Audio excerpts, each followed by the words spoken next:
I was laughing the whole time Tate was talking, so I was like, I Hey. gotta hop on. I dig it.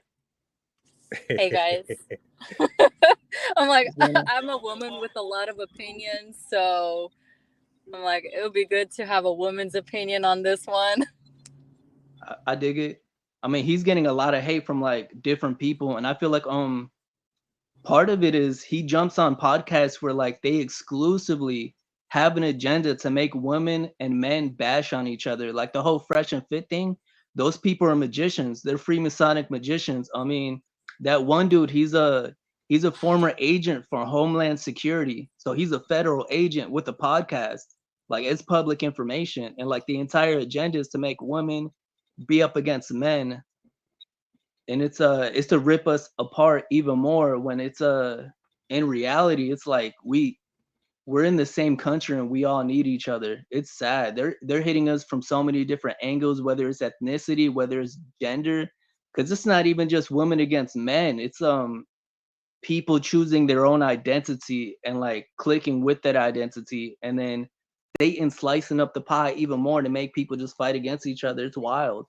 It's like I'm not about to argue with somebody who identifies themselves as like an inanimate object. Like, bro, I love you enough to tell you the truth to like knock that off, bro. Because like if you're willing to adopt a lie like that, like you're just gonna be willing to accept whatever they tell you.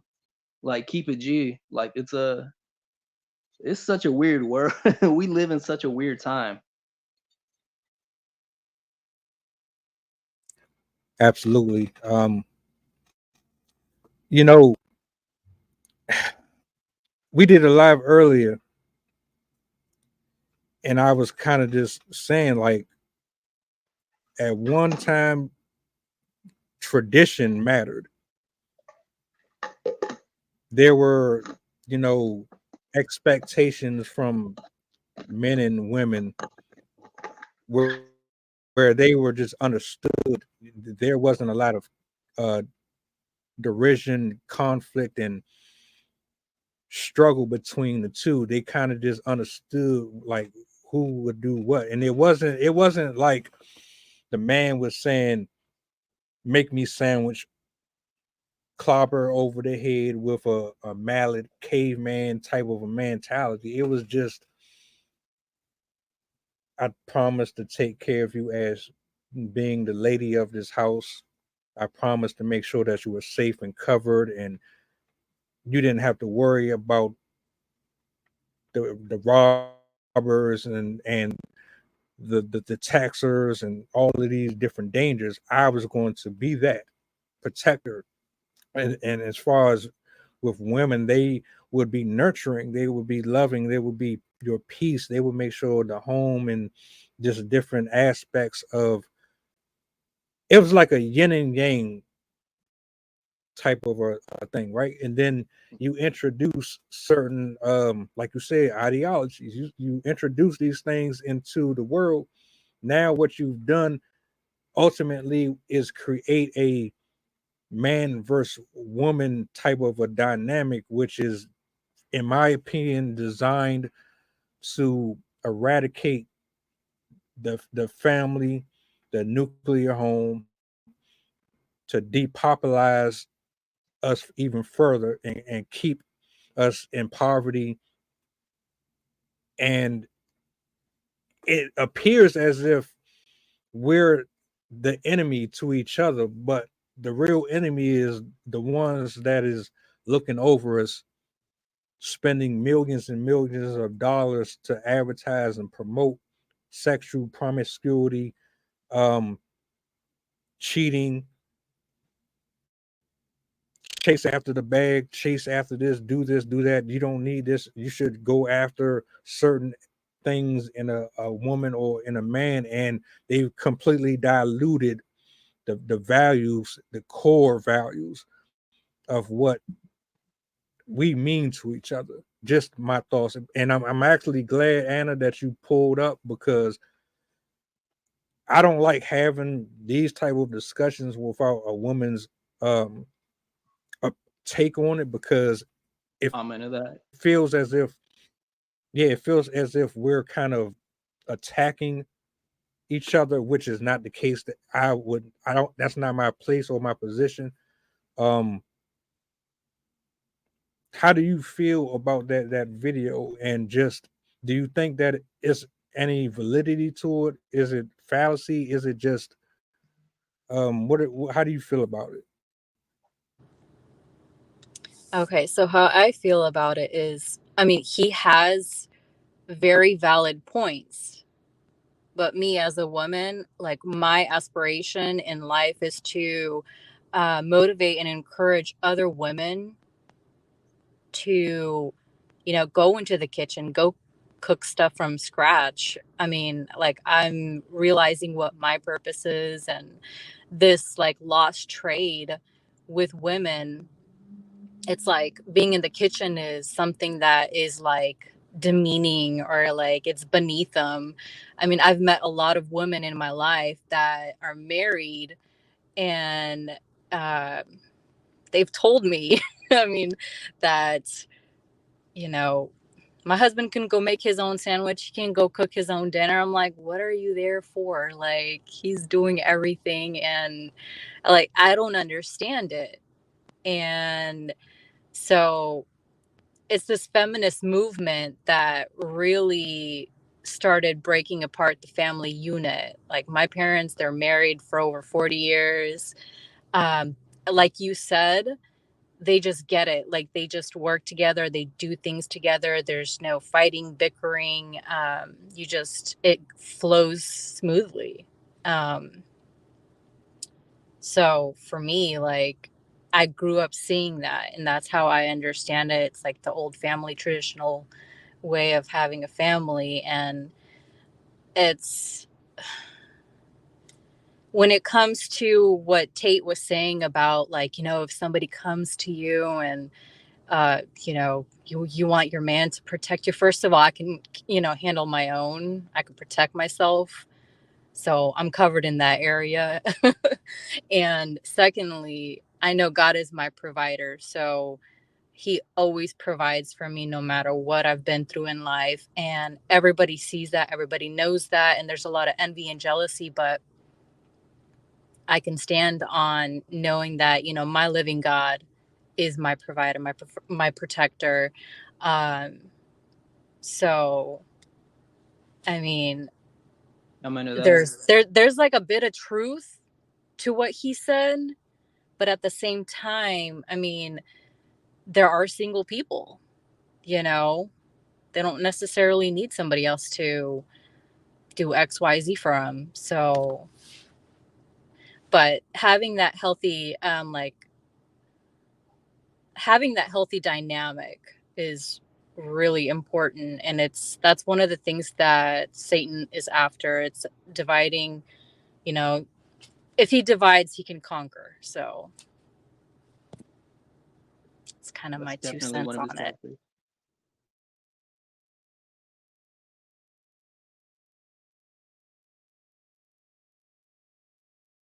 That was definitely refreshing to hear your opinion on that. This world used to be a lot different. Like men used to be willing to die defending a woman's honor. Like there used to be times where like men would be willing to just like, you know what I mean? Like way back in the day, I mean a man would be willing to lay down his coat on a puddle just to allow a woman to traverse the rain safely on the sidewalk or like crossing the street. Like whatever happened to chivalry? And now times like if you even want to like hint at doing something like that, it's offensive. And I'm like, what? Like if you want to open the door for a woman in a chivalrous way, it's like it's frowned upon, or like it's wild. We're literally living in an upside down Yeah, they world. want it, No, go ahead, bro. and they want it that way. That's exactly their goal. I honestly, and I don't have to look at a whole bunch of documentaries to know that when you have someone in a position of power and they're operating from a different type of spirit, there's going to be some ramifications behind it. Because ultimately, with selfish people, with people with their own ambitions, if you're not really spiritually connected and you're not really in tuned in community in yourself with God, these type of people are able to pull the wool over your eyes and maneuver and slither their way into positions to perform certain objectives.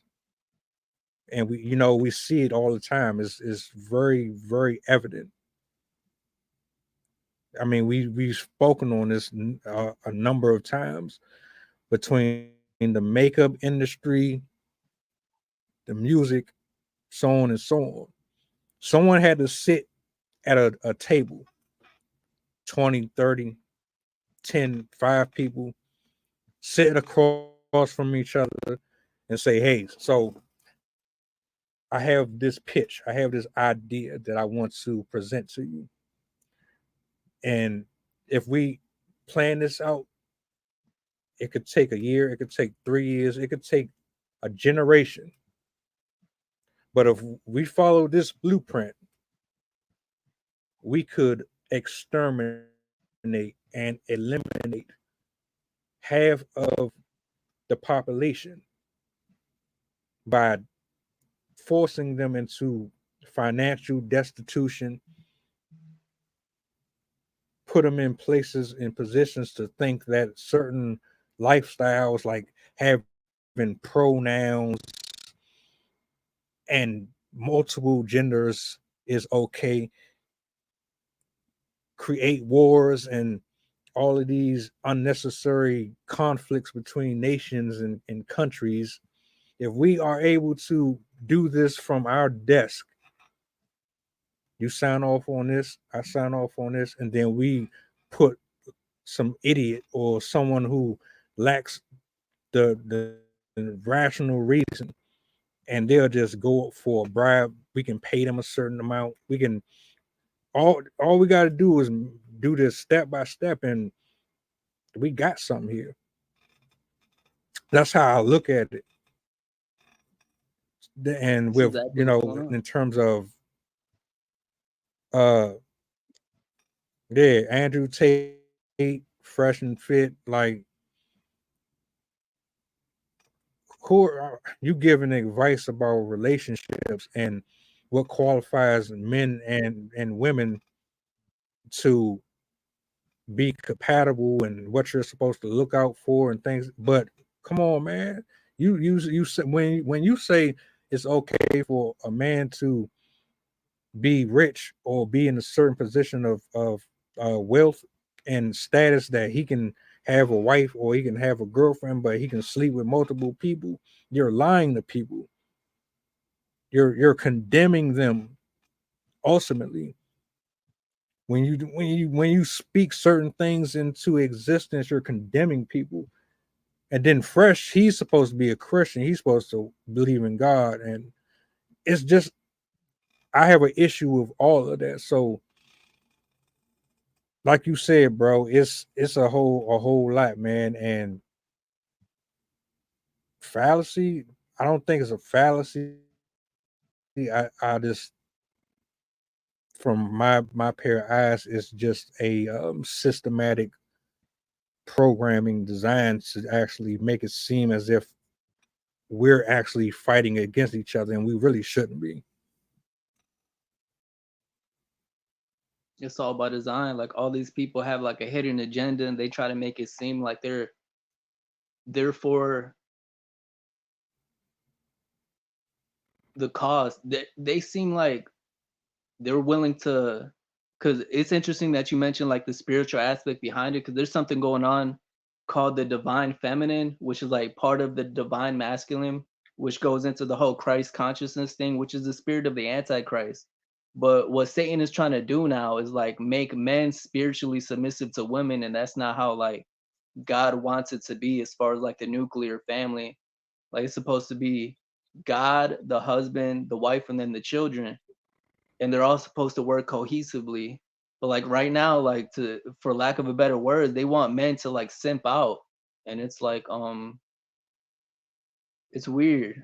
Like it's and it frustrates men to the point where it feels like they have to lash out against women, which isn't necessarily the case at all. Like we're all supposed to be working together. Like don't fall for the bait where like you feel like you have to attack anyone, which is that's why I don't agree with the whole fresh and fit thing, because they're literally just attacking women throughout their entire segment and then making men feel like they need to attack women, which is like it's a it's such a weird thing. It's literally planting seeds in men's head where like they feel like they have to not only compete with other men, but like compete with women to the point where they have to feel like they need to like belittle them. And it's like, bro, it's a trick of the enemy, man. And that only makes like women resent men even more. And it's like, damn. And you could see it in society, like it's working, bro. Like there's people are willing to cut off each other's head for like spilled milk. And you know what's crazy? What up? The thing about, bringing up fresh and fit, but also as we're talking with Andrew Tate at the moment, to having this kind of mentality. I did bring this up before, where this kind of mentality, this way of thinking, this supposed way of this is how things are supposed to be. Um, I mentioned how you got these guys that wants to put men in a light where once again we're supposed to be presented as the dominant species. But the thing of the matter is, how is it that you try to present yourself like you're speaking for all men? You can't really speak for all men. Not all men think the way you do. And I feel like having voices like that in the media, having voices like that on social media, having voices like that in the public in general, it's ridiculous to me because you plant those kinds of seeds in minds where it's like now all of a sudden they're thinking that this is the way they got to do it now. This is the way things got to be, you know, for societal reasons. This is the mentality we're supposed to be working with as men because they want to present themselves like they want to speak for all men, saying that no, we're supposed to be the ones that's dominant over the women. We're supposed to be the ones that's supposed to handle everything that is operating in the world. We're the ones that did all of this. Now all of a sudden we got to be belittled that now that because women want to be able to speak up for themselves all of a sudden. That way of thinking is ridiculous because this has been the thing for decades for women to be able to have a place to speak. And that is supposed to be on the men to see that happening, to acknowledge that, to address that, to actually try to come to an understanding to that. At least understand why this has been spoken about for as long as it has been to this day. There's a reason why conversations like this are going to continue to happen now because it's a matter of, well, depending on the individuals who are thinking about what it means to go about life, knowing that this is among us. People, human beings. Is there going to be a selection of us, a select few or many of us who would think that just because someone said this thing, everything they say goes? Not everybody has the power to do that because at the end of the day, it's on